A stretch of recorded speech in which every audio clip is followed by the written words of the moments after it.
complexité. Alors, cervicogénie, disait-là, mythe ou réalité.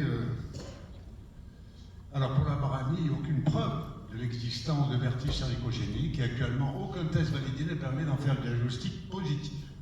Alors, proposition d'un test, bien, proposition, le terme est important, je n'affirme rien. Le test vibratoire cervical 100 Hz ou TVC.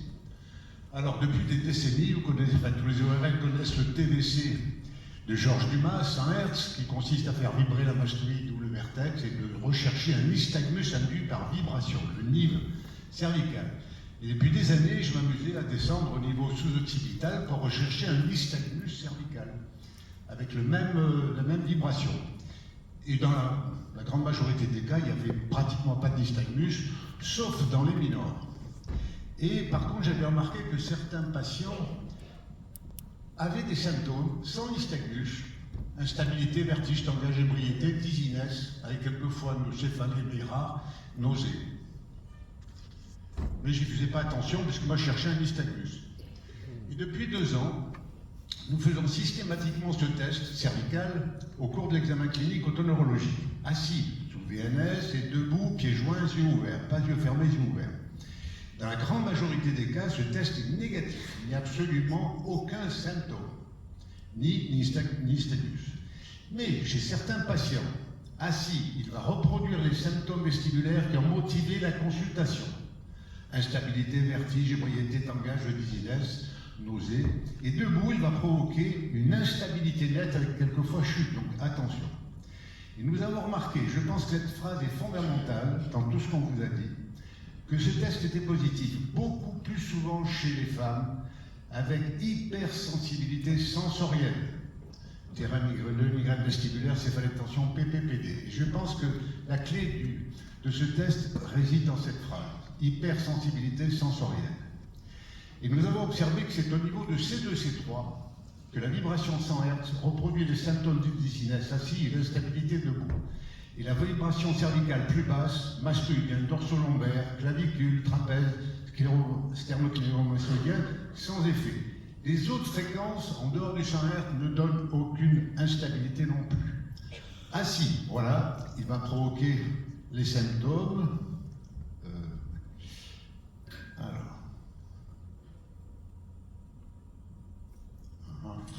Voilà. J'espère que vous aurez le son. Donc, on nous se rien parce qu'il y a un. Vibration donc cervicale, sous-occipital.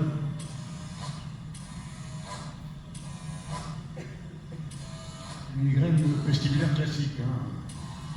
Aucun symptôme. Donc, il y a des patients qui ont une migraine vestibulaire. Voilà, aucun effet. Absolument. La patiente est migraineuse. Voilà par contre une jeune patiente de 14 ans, migraineuse, pas migraine vestibulaire, mais migraineuse avec un TVC positif.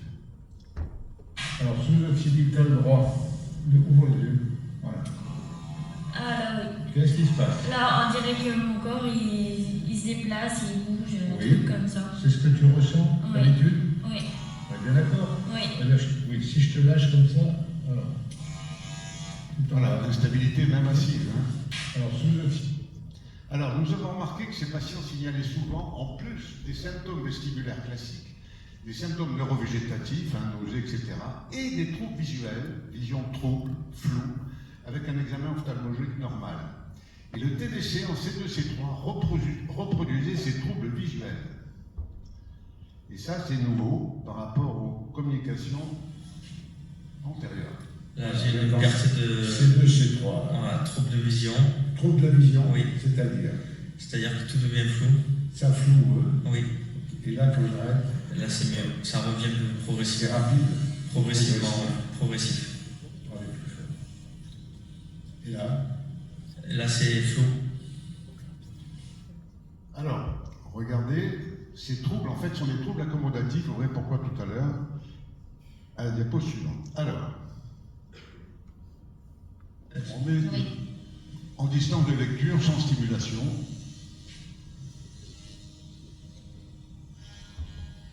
On arrive dans cette section, regardez. Hop, le trouble accommodatif. Là. On arrête. c'est net. Oui. J'arrête. Hop.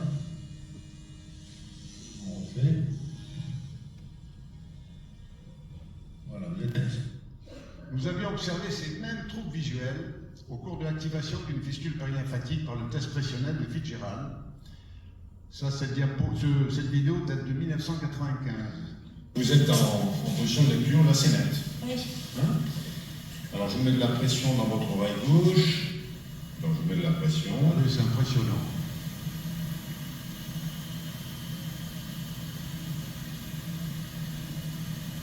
Je maintiens en pression. Voilà, là c'est net là. L'autre oreille, pareil. Et dans les années 90, les travaux effectués sur les fistules périlymphatiques par le CNRS de Lyon et de Marseille ont montré que ces troubles visuels étaient en rapport avec un trouble accommodatif, fort probablement par dérèglement du fameux réflexe vestibulo-végétatif de Balaban, vestibulo-autonomique réflexe d'origine orthosympathique. Le parasympathique n'intervient pas. Et des afférences proprioceptives cervicales ou labyrinthique postérieure erronée sur les noyaux vestibulaires pourrait provoquer un dérèglement du réflexe vestibulo-végétatif et expliquer ainsi les symptômes neurovégétatifs et en particulier les nausées, les troubles visuels fréquents chez ces patients. Debout, l'instabilité,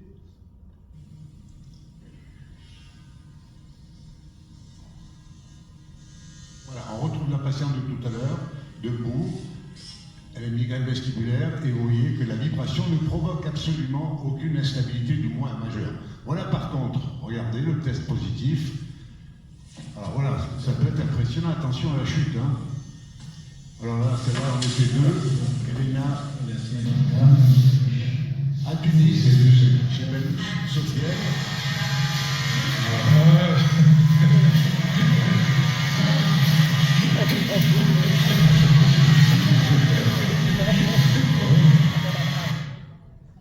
Voilà un enregistrement posturographie sans vibration et avec vibration cervicale. On voit très bien l'augmentation, si vous voulez, au niveau des ondelettes. Alors, il est bien évident qu'un bilan cochléo-vestibulaire complet est effectué avec imagerie. En effet, le TVC5 peut être positif avec ou sans nive cervicale dans certaines pathologies, en particulier les déhiscences dans les mineurs, les fistules périlymphatiques, et se méfier bien sûr d'une dissection de l'artère vertébrale. Voilà une patiente, un mineur gauche, regardez bien.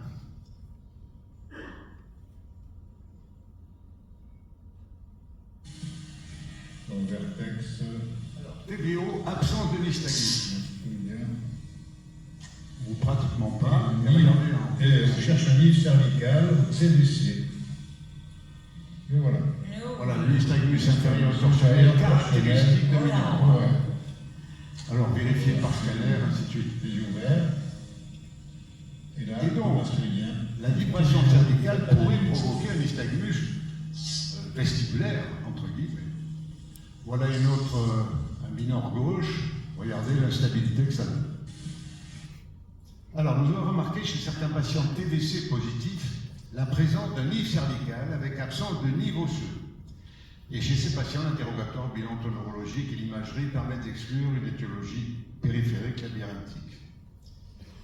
Voilà une patiente migraineuse, absence de nive au TVO et présence d'un nive cervical au TVC. C'est inversant, alors regardez, ça complique. Alors, TVO, vertex, pas de nystagmus, ou un très discret droit. Mastoïdien gauche. Pas de nive, pratiquement pas. Et on va en TVC et là, Regardez, voilà. il est très net, hein. Beau nive cervical, ouvrez-vous compris.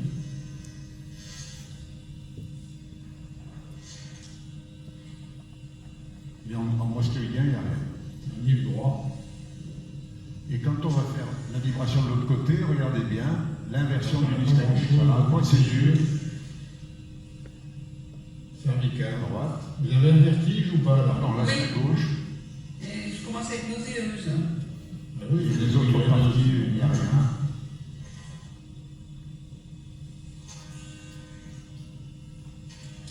Et à droite. Non. Et à droite, Alors. Ouais. Mastoïde droit. Et on descend en cervical. nystagmus gauche, très net. Un nid. Alors, comment l'expliquer?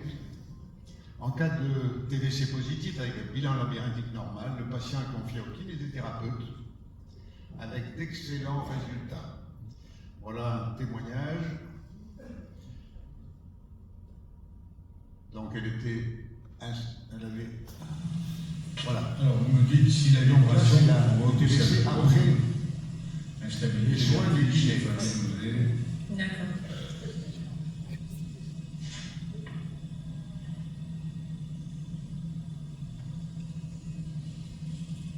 C'est 100 Hz, hein.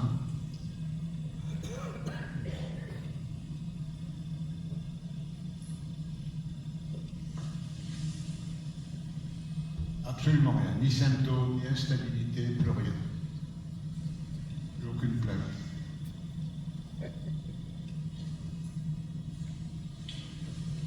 Aucun symptôme. Ah, voilà, donc là, on s'était vu la dernière fois, il y a quelque temps, vous aviez donc des épisodes de vertige, d'instabilité, Tout à fait. et le test vibratoire cervical, quand on avait un examen vestibulaire normal, et quand on a fait vibrer le cou comme aujourd'hui, ça avait provoqué quoi à l'époque? Énormément de vertige. Le vertige, la vibration du cou. Ah oui, oui, à peine vous m'aviez effleuré, ça m'avait Et de ça- suite donné des vertiges et des nausées. Et ces vertiges nausées étaient un petit peu pareils que les symptômes qui avaient motivé la consultation ou pas? Oui, Ça ressemblait à ce que vous ressentiez tout à d'habitude. fait, tout à fait. Donc je vous ai envoyé chez un kiné vestibulaire, et donc je vous revois aujourd'hui, et on fait vibrer à nouveau le cou, et aujourd'hui, Je sais plus rien. Voilà, j'ai plus aucune nausée. sensation. Non, juste la sensation de la vibration. Ah oui, la vibration, bien Bien sûr, sûr, elle est forte. mais hein. oui, parce qu'elle est forte, mais ça me déclenche ni nausée Plus ni rien. vertige. Non, absolument. Alors, mail adressé par une autre patiente TBC positive, bon, pareil, effectivement, merci d'avoir trouvé, enfin bon, je suis très soulagé. Et depuis quelques mois, alors ça c'est une nouvelle, nous proposons à ces patients une désensibilisation vibratoire cervicale 100 Hz DVC en C2-C3 selon le protocole établi par le docteur Sofiane Benroumas. C'est révolutionnaire. 2 à 3 séances de 4 à 5 minutes suffisent en général à soulager ces patients. Regardez un enregistrement posturographique avant et après 3 séances. On passe de l'indice d'instabilité de 4,38 à 1,49. Regardez les ondelettes avant, après. Voilà le témoignage. Hop. Donc, quand on s'est vu hier, on a Séance de la désensibilisation. cervicale, à peu près C2, C3, des deux côtés, plus d'un côté ou l'autre. Oui, plus du côté gauche que du Gauche. côté droit. Quand on faisait vibrer, Quand quand on- on regardait le tableau, là, Oui. qu'est-ce qui se passait? En fait, c'est comme si les formes du tableau s'entremêlaient et ça devenait plus qu'une tache en fait. Une sur- tache, il n'y avait plus de détails, Non, plus de détails. comme une tache colorée, ce que vous m'avez dit. Tout à fait, ce que je vous expliquais. Alors, hier. on vient de faire maintenant la première séance de désensibilisation. Et du côté gauche, quand on a commencé à faire la vibration la plus faible, qu'est-ce que vous avez ressenti? Je retrouvais le flou visuel d'hier et petit à petit, au fur et à mesure, les formes revenaient en place. Et après, on est monté à l'intensité 2 plus 3, et au bout de 4-5 minutes, Oui, 4-5 minutes. Voilà. Tout est revenu à la normale. vous n'aviez plus les trous visuels. Non, tout est revenu à la normale. Alors, nos témoignages sur YouTube, hein, merci de faire une désensibilisation, c'est génial, je suis reparti sans vertige avec un bien total. Alors, les observations de l'effet du TBC chez ces patients ayant autonomie normale sont troublantes. Alors, toujours cervicogénique dizziness, mythe ou réalité. Merci de votre attention.